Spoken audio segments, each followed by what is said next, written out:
It's January 6, 2022, which means that all we're going to hear about today on the mainstream media and from the Democrats are delusions of persecution about an imaginary insurrection that they believe took place at the Capitol 1 year ago today. Of course, nobody was charged with insurrection. People were charged with trespassing, but that doesn't stop the Operation Mockingbird assets who are getting paid $20,000 or $30,000 a day from lying with every breath that there was one. Seriously, if you do the math, that's how much money these people are making. That's a lot of money to sell your soul, and that's exactly what they've done. I said it last year and I'll say it again. By Black Lives Matter standards, what happened at the Capitol was one of the most peaceful protests in years. Black Lives Matter would have literally burnt the building to the ground, just like they tried to do with the St. John Episcopal Church, which is just across the street from the White House during one of their events. It's important to point out that the barrier that was set up outside the Capitol that day was breached before President Trump's speech was even finished, where he did encourage people to peacefully march to the Capitol, which is one of our constitutional rights. It's important to point out why there was a protest that day at all, because January 6th is the day that the Electoral College votes are officially counted and certified. And Republicans thought that if there was a giant peaceful protest outside, that they could postpone the certification until some questions about the election integrity were investigated. But being concerned about any possible voter fraud and demanding election integrity isn't allowed in America anymore if you're a Republican.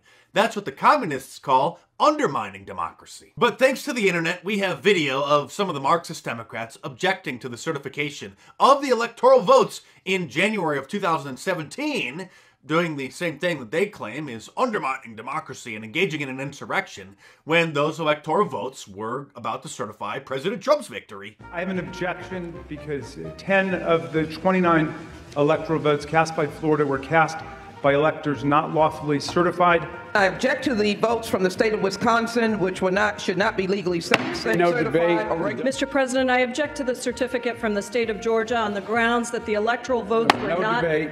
There's no debate. And I object to the certificate from the state of North Carolina. I object to the certificate from the state of Alabama. Is it signed by a senator? Not as of yet, Mr. President. In that case, the objection cannot be entertained. The objection cannot be entertained. Counting Debate is not in order. Ballot. Even with the There is no debate in order. Is it signed by a senator? There is no debate. There is no debate in the joint session. I wish to ask, is there one United States senator who will join me in this letter There of is no debate. There is no debate. The gentlewoman will suspend.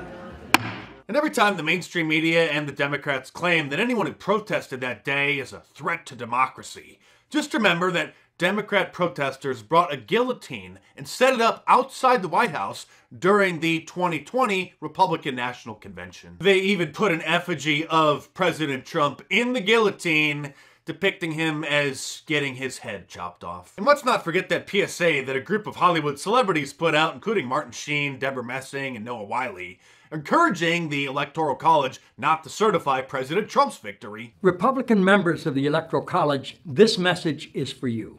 As you know, our founding fathers built the Electoral College to safeguard the American people from the dangers of a demagogue and to ensure that the presidency only goes to someone who is to an eminent degree endowed with the requisite qualifications.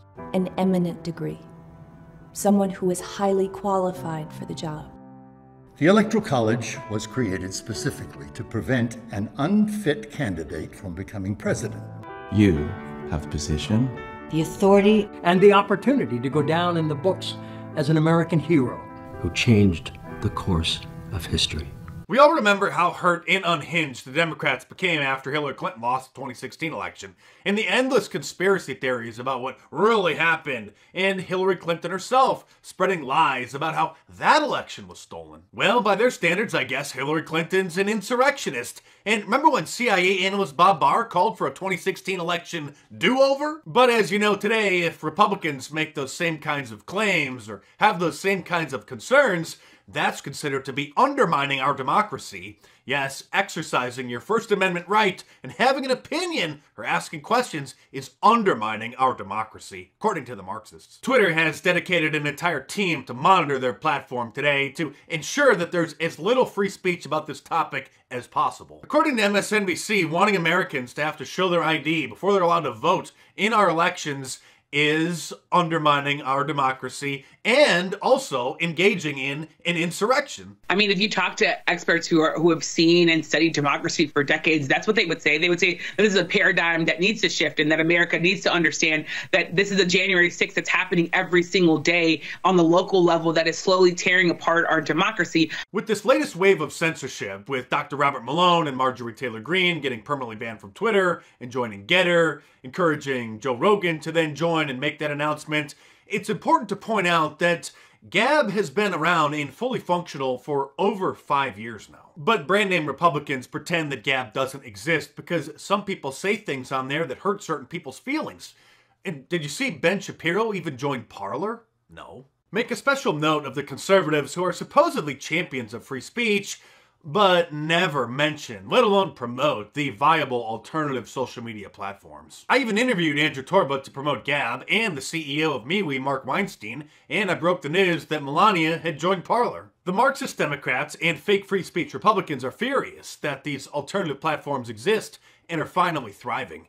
And with President Trump poised to return to social media, either by starting his own platform, True Social, or acquiring one of the existing platforms like Parler, Big Tech is going to be determined to try to take them down any way they can. As you know, the Democrats don't just want President Trump banned from social media, they want him literally in prison. And the January 6th Congressional Committee will probably submit a criminal referral to the Department of Justice as a publicity stunt, demanding that he be charged with the insurrection on January 6th in an attempt to try to derail his potential campaign if he decides to run again in 2024. Meanwhile, the liberal media industrial complex will continue to do everything that they can to try to protect old Joe, no matter how desperate those attempts are. They're still trying to run interference for old Joe after his Let's Go Brandon prank call debacle. Mediaite is reporting that Fox News' Ainsley Earhardt claims that Joe Biden is so out of touch that he doesn't know what Let's Go Brandon means. Anyone who saw that prank call on Christmas Eve knows that's painfully obvious. And old Joe just ensured that the Let's Go Brandon meme will live on for an eternity. So order your Let's Go Brandon shirt from my online store at markdice.com or click the link in the description below. Or if you prefer something with a little stronger language, I'm sure you'll enjoy my F Joe Biden, Wanna Buy a Vowel shirt, or an Arrest Dr. Fauci shirt, or any of my awesome designs. And today you can get free shipping in the US by using the promo code 2022 at the checkout.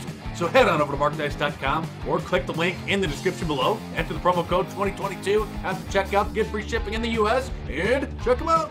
Let's go, Brandon. I agree.